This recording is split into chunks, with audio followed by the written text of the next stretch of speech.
Hi everyone, welcome back to my channel SKV Tutorial for Tech. In this video, I'm going to show you how to extend Windows 10 security updates for 100% free until October 2026. Follow the instructions step by step. The extended security updates provides customers with a more secure option to continue using their Windows 10 PCs after October 14, 2025 for devices running Windows 10 version 22H2. Extended security updates program helps reduce the risk of malware and cybersecurity attacks by providing access to critical and important security updates. That is what we are going to do. So watch the video and subscribe to the channel. Okay, let's start.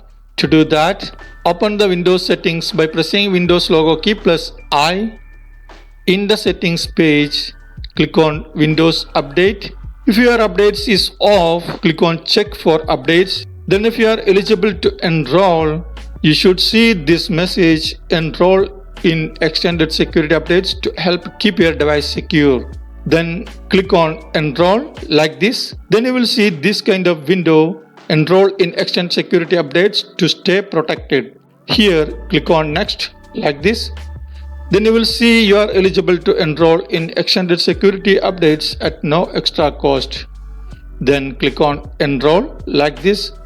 Then you should see you are enrolled in Windows 10 Extended Security Updates through until October 13, 2026. That's all. Then click Done to exit. You are done. That's it. I hope this video helps you. Thanks for watching and supporting. Please don't forget to hit like and subscribe. Your contribution is more confidence to us. If you have any issues, so please let me know in the comment section below. Please don't forget to subscribe my channel for more useful videos. Once again, thanks for watching and supporting. See you in next video. Bye. Take care.